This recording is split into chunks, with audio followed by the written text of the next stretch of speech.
Kristus. Pembacaan Alkitab saat ini terdapat dalam Yosua pasal 24.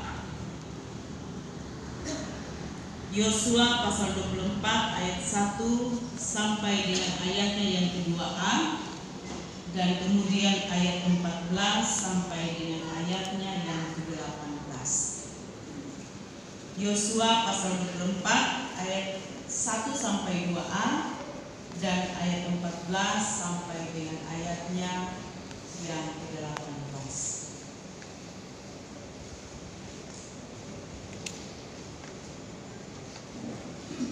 Demikian firman Tuhan. Pembaruan perjanjian di Sikem, itulah judul perikop kita pada saat ini.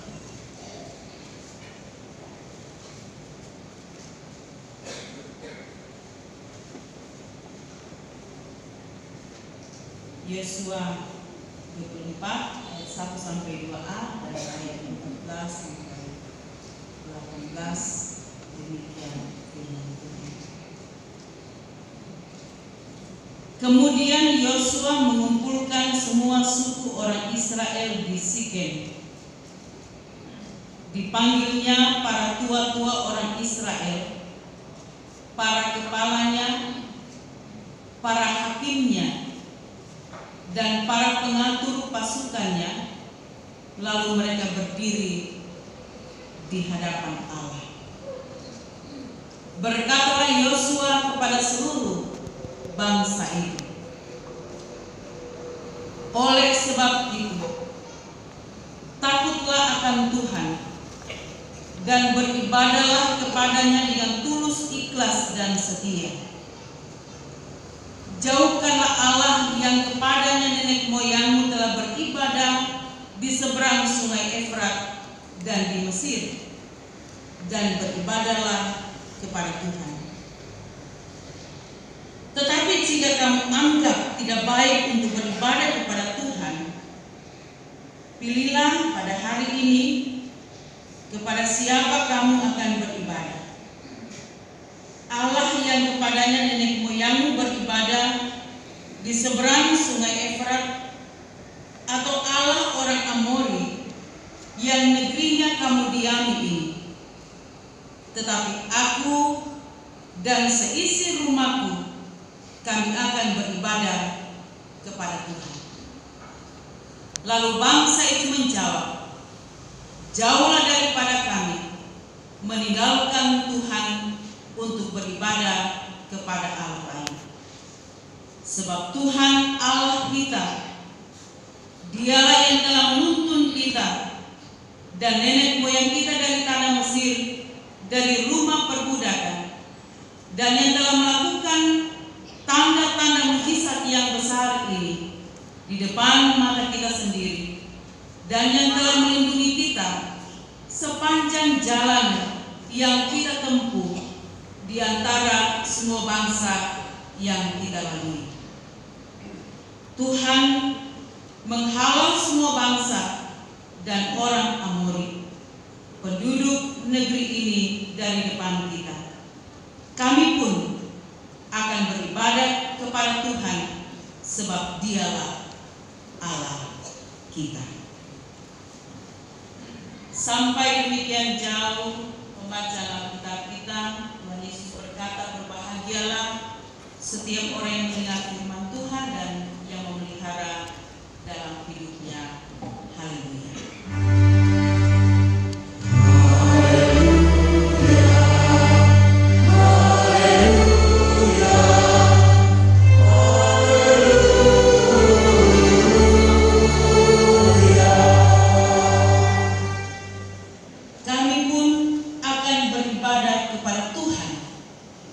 Sebab Dialah Allah kita.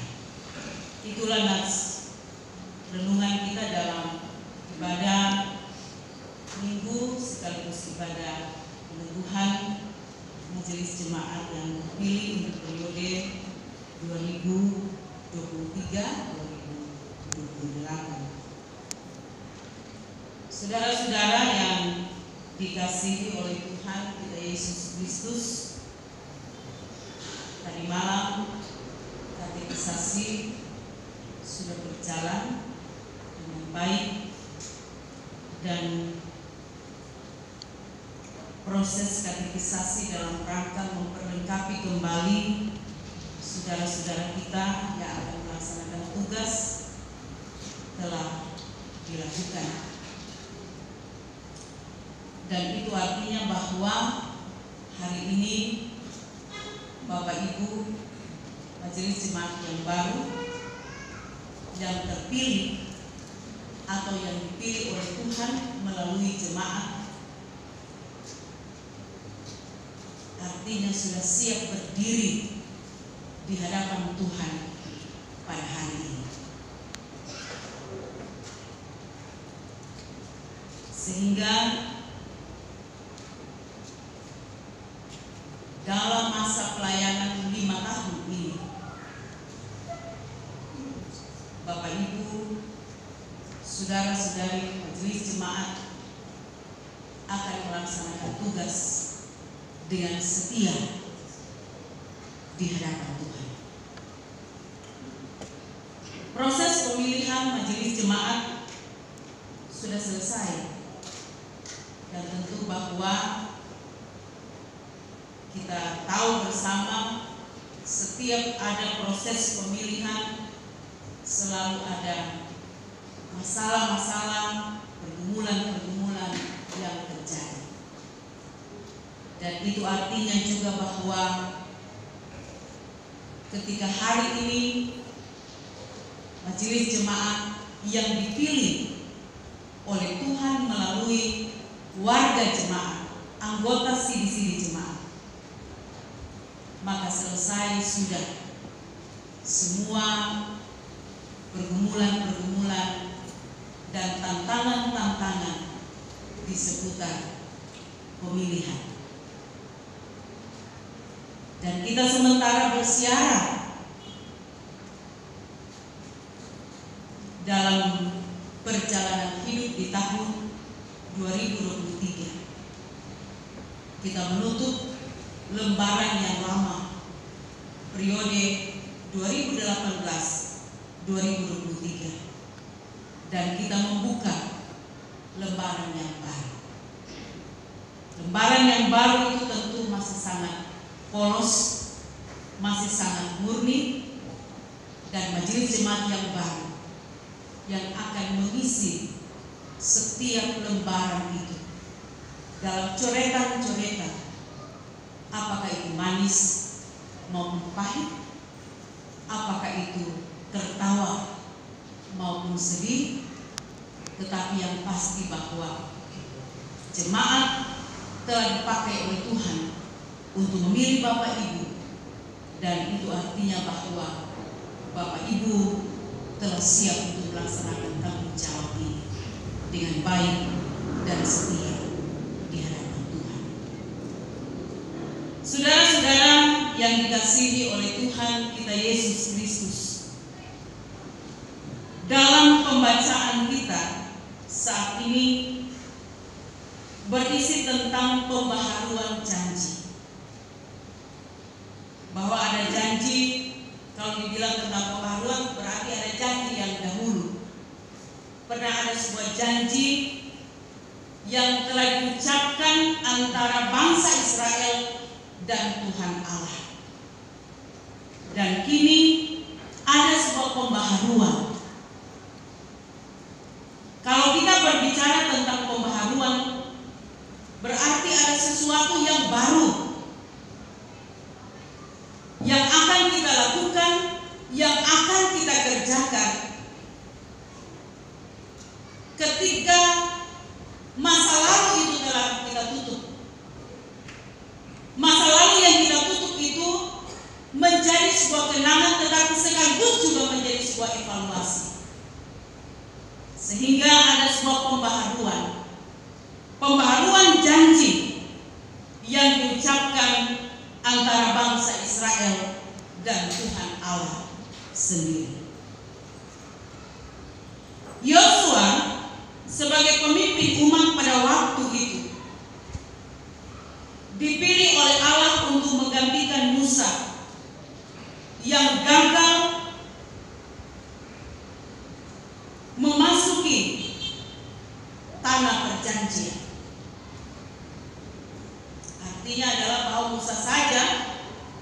seorang tokoh Israel gagal memasuki tanah perjanjian. Dia cuma ada di atas gunung melihat itu tanah perjanjian. Oh, itu sana, itu tanah perjanjian yang disiapkan oleh Allah untuk umatnya Israel. Dan karena itu saudara-saudara, Yosua yang telah dipilih Allah untuk menggantikan Musa ini, dalam pembacaan kita dikatakan bahwa dia mengumpulkan semua orang Israel di Sikem, suatu tempat di mana mereka sebelum memasuki tanah perjanjian itu, atau sebelum mereka memasuki wilayah-wilayah pelayanan itu, atau wilayah-wilayah di mana mereka akan berdiam, Yosua memanggil mereka, para tua-tua orang Israel, para kepalanya, para hakimnya, dan para pengatur pasukannya.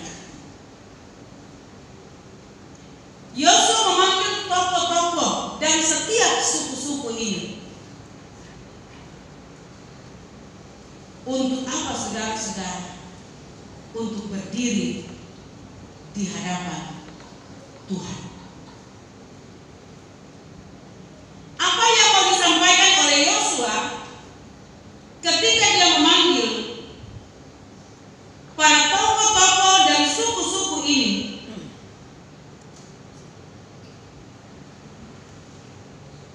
Adalah dalam rangka untuk menguatkan mereka, meneguhkan sekaligus mengingatkan mereka sebelum bangsa Israel menempati wilayah-wilayah mereka masing-masing. Jadi Yosua mempersiapkan para tokoh-tokoh ini supaya sebelum mereka memasuki wilayah-wilayah tempat kediaman mereka, ada hal penting yang perlu disampaikan dan diingatkan oleh Yosua kepada mereka. Mengapa begitu penting, saudara-saudara? Karena ini harus diingatkan supaya mereka menghayati bahwa Tuhanlah yang telah menuntun mereka sampai pada tanah perjanjian itu. Tuhanlah yang telah menuntun mereka sampai di tanah perjanjian itu. Artinya adalah bahwa ketika Yosua mengatakan bahwa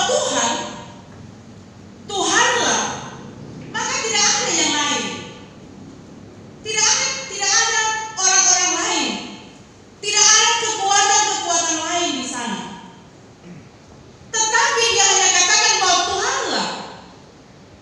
Bukan karena Musa, bukan karena Yosua, bukan karena para pemimpin pasukan, bukan karena tokoh-tokoh, orang-orang penting yang ada di setiap suku-suku itu, sampai mereka tiba di tanah perjanjian itu. Tetapi yang Yosua mau katakan di sini adalah bahwa karena Tuhanlah yang telah menuntun mereka sehingga sampai di tanah perjanjian itu. Artinya, saudara-saudara, bahwa ketika Yosua mengingatkan ini adalah supaya mereka menyadari. Jadi proses, ingat saudara-saudara, bahwa proses menyadari, sadar sepenuhnya itu adalah sebuah proses yang sangat penting. Kalau kita tidak sadar, maka otak kita itu tidak akan waras untuk menjalani kehidupan ini. Jadi butuh kesadaran. Kalau kita sadar sepenuhnya bahwa Tuhanlah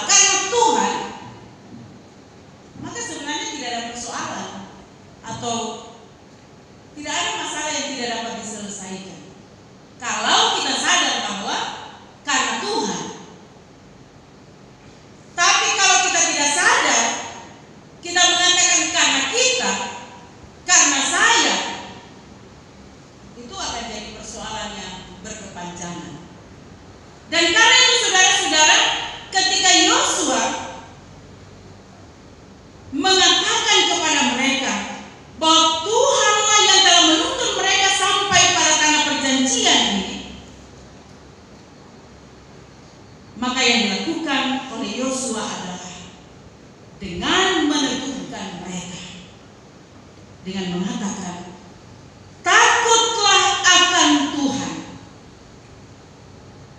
dan beribadahlah kepadanya dengan tulus ikhlas dan setia.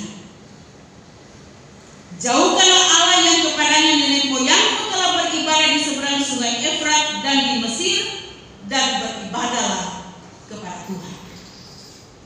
Mari kita lihat ayat 14 ini. Oleh sebab itu takutlah akan Tuhan. Bukan disuruh, yang pertama bukan disuruh beribadahlah kepada Tuhan, tetapi Yosua mengingatkan dan meneguhkan mereka dengan mengatakan, takutlah akan Tuhan. Mengapa dia memulai untuk mengatakan takutlah akan Tuhan? Kalau kita takut akan Tuhan, maka secara otomatis yang lain itu akan mengikuti. Kita takut akan Tuhan bukan dalam rangka ketakutan kita karena kita takut dihukum, bukan. Tetapi karena kita sadar bahwa takut akan Tuhan itu adalah permulaan hikmat. Jadi hikmat itu penting. Berhikmat itu sangat penting. Takut akan Tuhan dulu. Kemudian Yosua mengatakan, dan beribadahlah kepadanya. Kenapa dia katakan beribadahlah kepadanya? Karena dalam ayat 14 ini dikatakan, jauhkanlah Allah kepada nenek moyangmu telah beribadah. Jauhkanlah Allah yang kepadanya nenek moyangmu telah beribadah di seberang sungai Efrat dan di Mesir.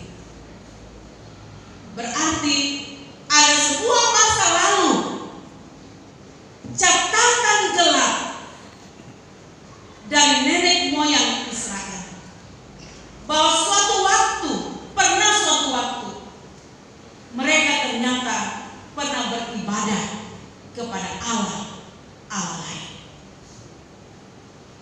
Dan itulah sebabnya Yosua katakan, beribadahlah kepadanya dengan tulus ikhlas dan setia.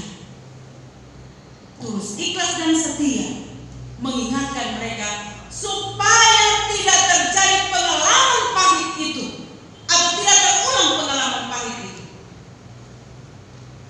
di mana nenek moyang mereka itu pernah beribadah kepada Allah lain. Tetapi dengan keikhlasan dan juga dengan kesetiaan, umat diminta untuk beribadah kepada Tuhan. Namun saudara-saudara, Yosua juga tidak memaksa. Yosua tidak paksa itu orang Israel untuk beribadah kepada Tuhan. Dia hanya mengingatkan sekaligus juga meneguhkan.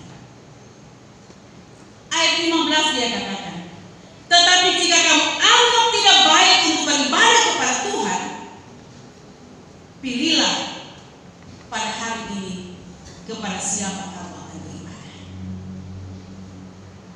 Jadi firman Tuhan hari ini juga,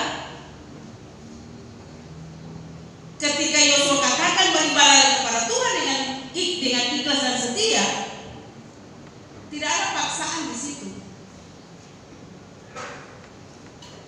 Tetapi mereka disuruh memilih mau beribadah kepada siapa. Jika kamu itu menganggap tidak baik, kita disuruh pilih. Hidup itu adalah sebuah pilihan. Bapak Ibu juga memilih majelis jemaat yang terpilih ini. Kenapa dibilang terpilih? Karena dipilih, bukan ditunjuk. Siapa yang ditunjuk di sini? Pasti tidak ada, karena prosedur pemilihan kita itu sudah sangat jelas. Ada proses pemilihan. Memang ada hal-hal yang ketika situasi dan kondisi tidak memungkinkan, kadang-kadang itu langsung terjadi penunjukan. Tetapi prosedur kita yang diatur oleh tata gereja itu sudah sangat jelas dalam jumlah itu. Karena itu dikatakan majelis yang terpilih. Siapa yang pilih? Siapa yang pilih Bapak Ibu? Yang pilih Bapak Ibu adalah Tuhan melalui jemaat.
majelis. Bukan pendeta tapi cuma kuliah teologi. Kenapa kita tidak dipilih jadi majelis? Ada yang seperti itu. Atau kita sarjana, S2, kita pejabatan ada ya, kalau kita tidak dipilih. Karena dikatakan di sini, tetapi jika kamu anggap itu tidak baik. Jadi kalau kamu anggap tidak baik, tentu jemaat tidak mau pilih. Tuhan tidak mau akan berkenan untuk memilih orang-orang yang menganggap dirinya mampu. Karena Tuhan yang mau pakai itu adalah orang-orang yang tidak mampu, yang menyadari bahwa dia memang tidak mampu untuk melayani Tuhan. Tetapi mengapa Allah tidak mau pakai orang-orang yang begitu hebat itu, yang merasa dirinya hebat? Karena kalau orang-orang yang mau dipakai oleh Tuhan merasa dirinya hebat, sudah ada kuasa Tuhan bekerja di situ. Sudah mampu Tuhan mau atur dia. Tapi kalau dia menyadari bahwa dia tidak memiliki kekuatan, kemampuan, dia memiliki keterbatasan, dia lemah di hadapan Tuhan, justru orang-orang itu yang dipakai oleh Tuhan. Amin. Itu yang Tuhan mau pakai. Jadi Tuhan mau pakai itu orang-orang yang dianggap biasa-biasa saja, bukan yang luar biasa. Kalau Tuhan mau pakai orang-orang yang dianggap biasa-biasa saja, maka dia akan pakai itu secara luar biasa.